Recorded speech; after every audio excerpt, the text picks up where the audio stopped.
Hello, everybody, and thank you for tuning in to the Liberty Report. With us today, Daniel McAdams, our co-host. Daniel, good to see you. Good morning, Dr. Paul. How are you this morning? Doing well, doing well. Yeah. A little excitement over the weekend. Yeah. Saw some fantastic pictures, and I'm not much into missiles and satellites and all, but there was a neat little trick. I was astounded, as the world was astounded at the technology involved. So that was great. And you're, of course, talking about Musk and his ability to send up satellites. Yeah. But anyway, not everybody agrees with us, even we who are cautious about giving any high praise to people who do work with the government for various reasons. And but there's a lot of people who have to go and pick at them. Yeah. But are you surprised that those people picking at them happen to be civilians in California? Yeah, not surprising at all. Civilians who aren't very civil. Yeah. I mean, it's a crazy thing, you know. There are good things and bad things about Musk. There are things you may not like about him. He likes Trump. Maybe you don't like Trump. But nevertheless, when you watch what happened, in fact, why don't we watch this? This is a short clip. Now, before you play it, I just want to read what this gentleman says. I think this fellow is a scientist, but I think he captures the sentiment. If we can put that tweet that we're going to watch, if we can put that up. Yeah, so this gentleman says, this is insane. SpaceX sent a skyscraper-sized rocket to the edge of space and then caught it using mechanical chopsticks and made it look easy. Congratulations, Elon Musk and the team. You're making the future literally look like the future. So let's full screen and watch this. This is just unbelievable.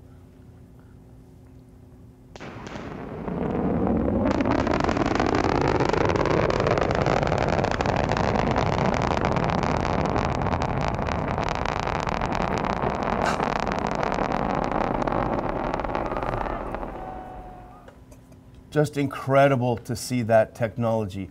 You know, it's something. And the thing that struck me, Dr. Paul, about this is as we were watching it, my family was watching it, and I looked in the control room and all this and that, and they were going crazy, the scientists. But the thing that struck me is they were all young people. Most of them were very young engineers.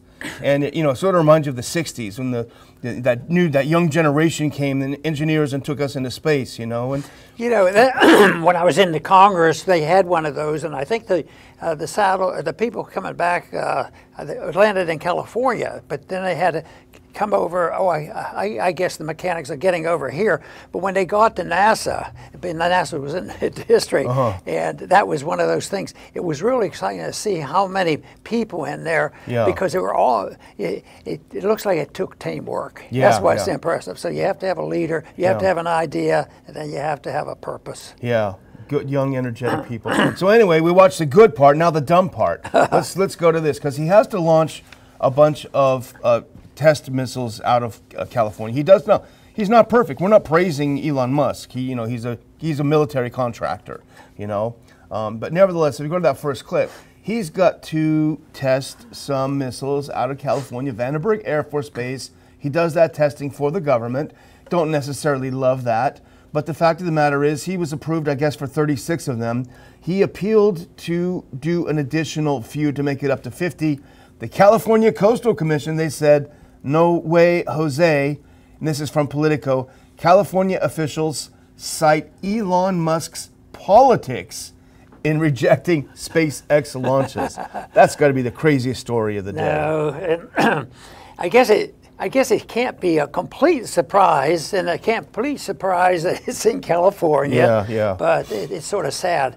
Let's say they're successful, which nobody really believes they're going to be successful. Let's hope. Just think of the expense of all that, you know. So anyway, sad story, good story and sad story.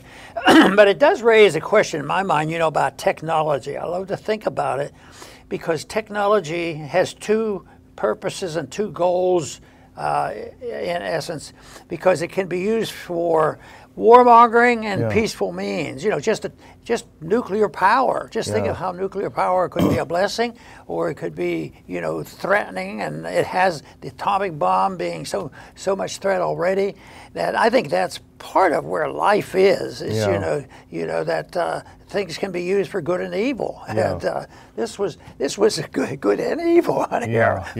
One, this total success, then the evil coming in. Oh, we don't like these guys. Let's kick them out. Let's look at how goofy these people are. Let's go to that next clip. This is from the article, and this is their complaint. Okay, it's not whether he can launch a rocket, whether he.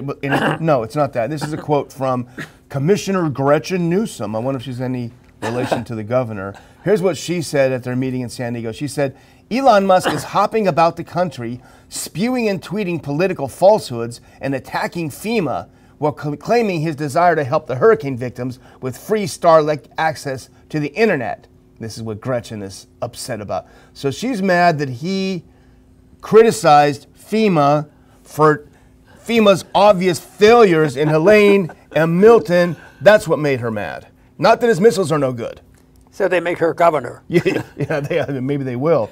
She also said that, well, it also said the agency's commissioners appointed by the governor and legislative leaders voted 6-4 to reject the Air Force's plan over concerns that SpaceX launches would be considered, et cetera, et cetera. So I'm going to the next one now. This is another commissioner, Cheryl Hart, or Carl, I can't tell how they spell their name, Carl Hart, whatever. He said, I really appreciate the work of the Space Force, but we're dealing with a company, the head of which has aggressively ejected himself into the presidential race.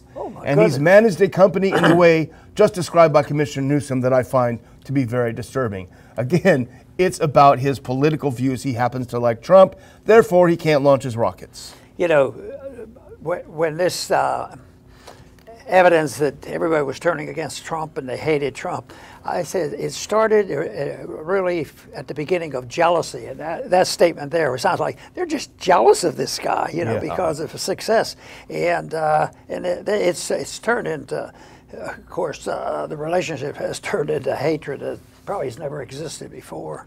In a presidential campaign. Well, Conrail 2020 sent us a couple of bucks and said, well, technically California is within their rights to make the decision as a state. That's true, that's fine. But our thing is making everything about politics, you know. And it just shows the insanity of, like you say, the woke virus. But so anyway, Musk is going to strike back. If you go to the next one, he says he's going to sue the commission. And he's doing it rightly, I think. He's suing them for citing his political rhetoric in its decision on Starlink. If you go to the next one, here's what he says. He's going to sue them. Musk tweeted in response to Carr or Cher, whatever the name is, incredibly inappropriate, Musk tweeted. What I post on this platform has nothing to do with the Coastal Commission in California. I'm filing suit against them on Monday for violating the First Amendment. So it doesn't hurt when you're rich and you can file lawsuits, but in this case he's right because he has the financial means to do something to protect the First Amendment. I think that's a positive thing. He has served a purpose in social media too. He has. He's opened it up.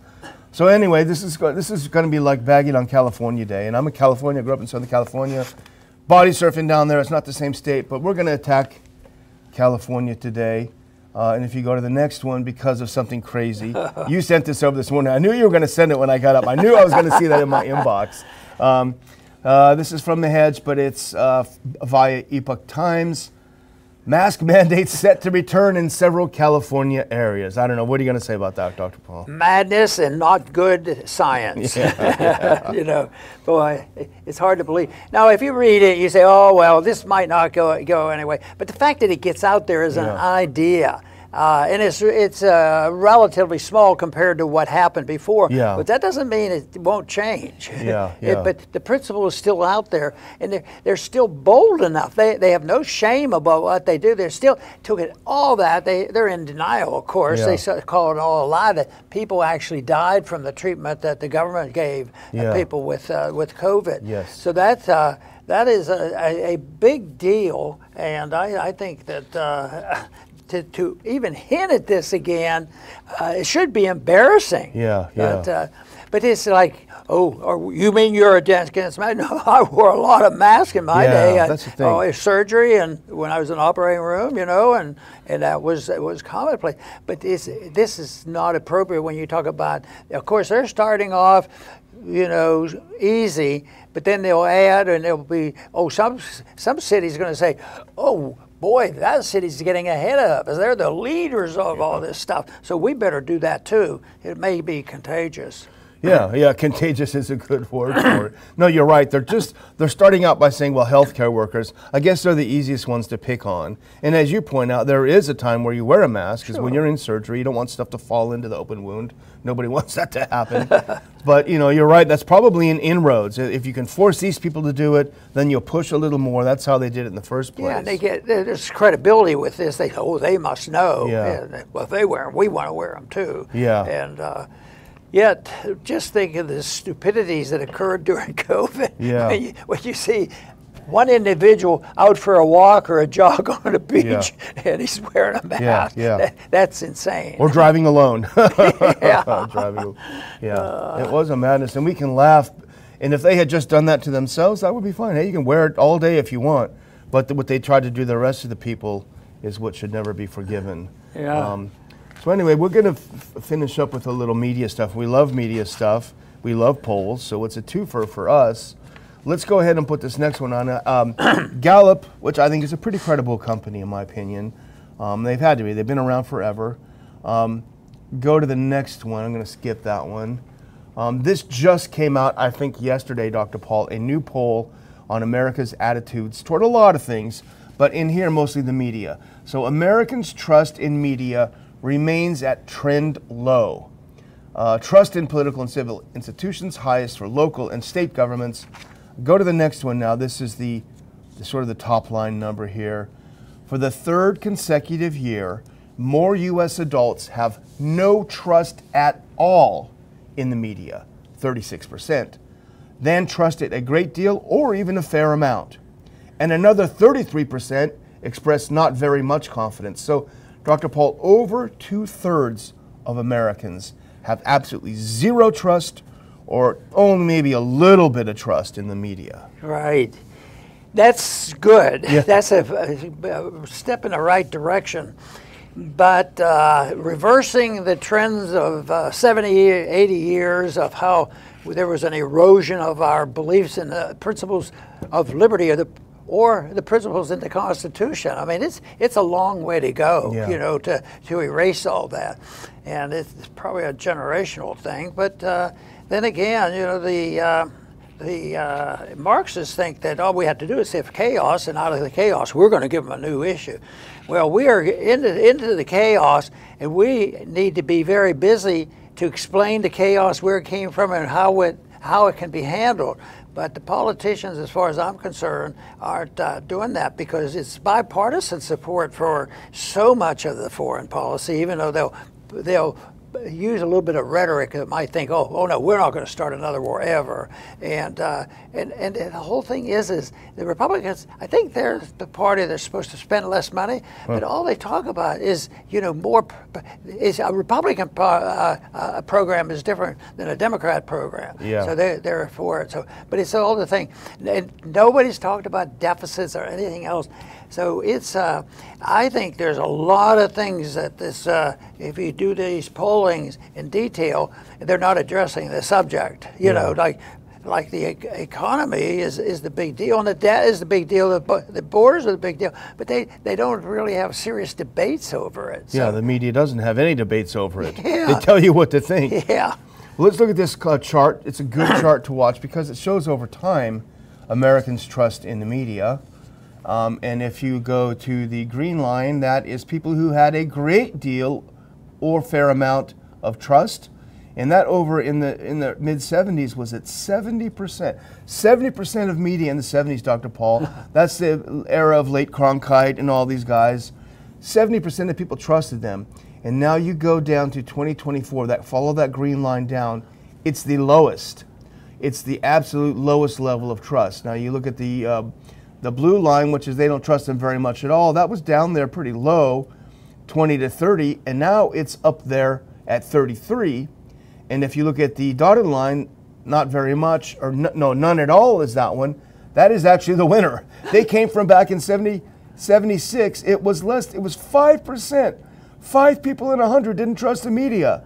And now it's up to 36 in 100 who do not trust the media whatsoever. If they ever interpret things to say, do you trust your money, your dollar?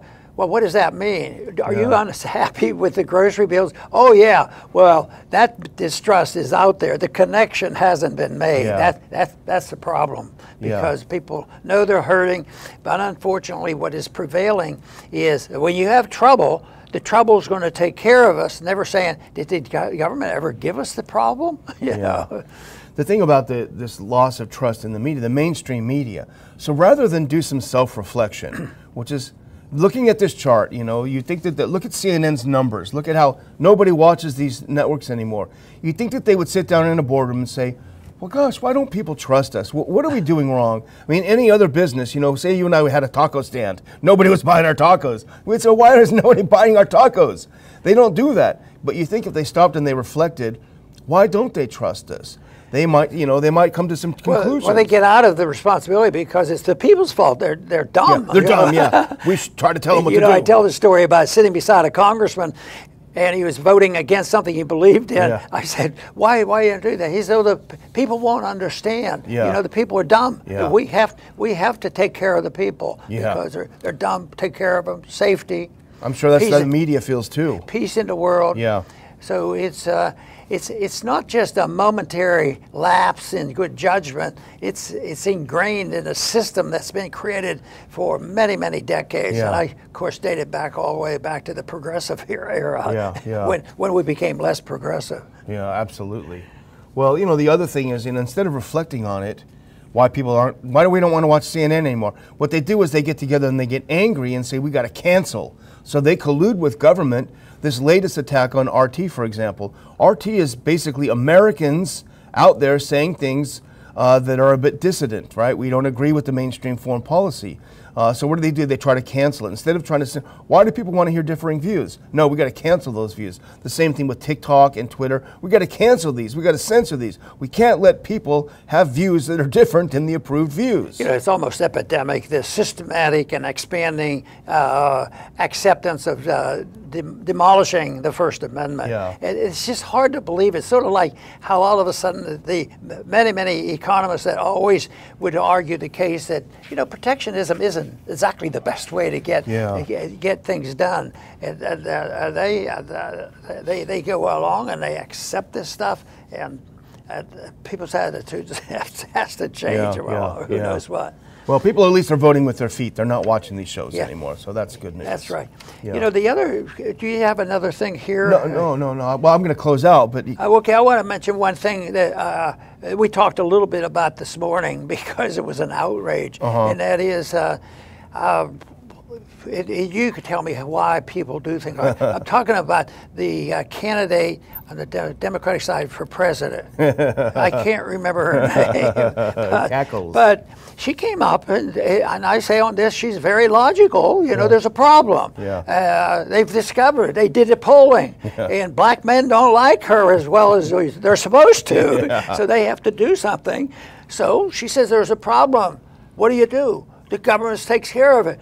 And so she stops right there, says, why don't I send them all a check for 20 grand? And the absurdity of it all, that they do that. And, you know, the odds of that happening, I hope, are slim to none. But the whole thing is that a candidate for the President of the United States is proposing, but they've done this all along. I mean, they haven't been quite so blunt and ridiculous. Oh, 20, I wonder how that'll go over. Because they do that by saying, well, if you owe $20,000 to government, just forget about it. But they've already done this with student loans and everything else. So they don't have a good, and that's pretty much, just too often it's bipartisan too. Oh, yeah.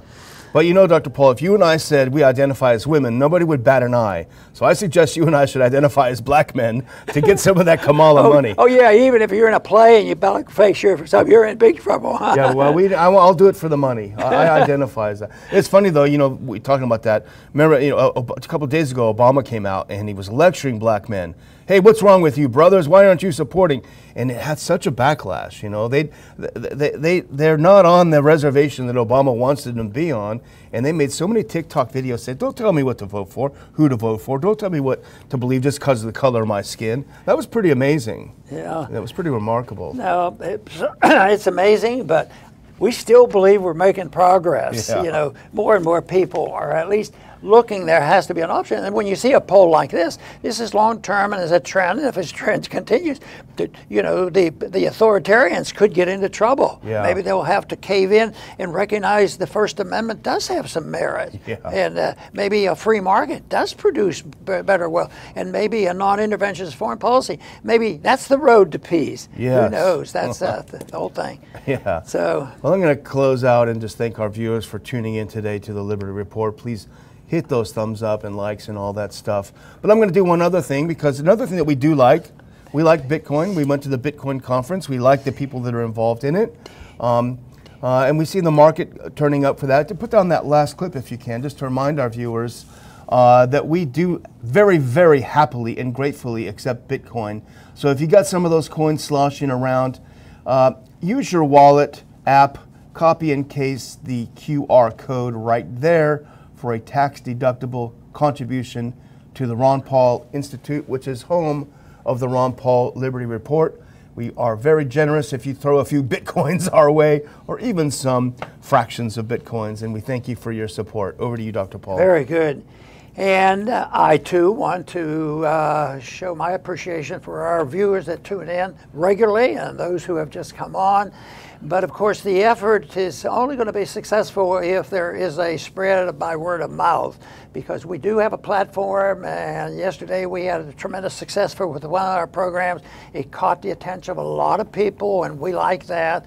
And when we believe sincerely that we work for the goal of seeking the truth of things, and sometimes it's not always that popular, and people frown on it. But I still am a person that believes that basically most Americans are decent people. And sometimes when the government, why do you have, the people ask, well, yeah, but why are we having all these programs? Well, the people who hate liberty are the ones who love government, and they spend more money and energy, and they see the benefits because they become lobbyists and they get the special interest. They're just dividing up the loot among themselves. But eventually, a country like that gets poor, and they can't do it much longer, and there has to be a change in policy, and we're in the middle of that. Change in policy for monetary policy. There is an evolution going on in our foreign policy, and I think that is all good. The polls are starting to show that people are sick and tired of the sentiment about how government treats the people, and I think it's all good. So keep up the good work, spread our message for peace and prosperity. I think that will help solve the problems of the world, and please return to the Liberty Report soon.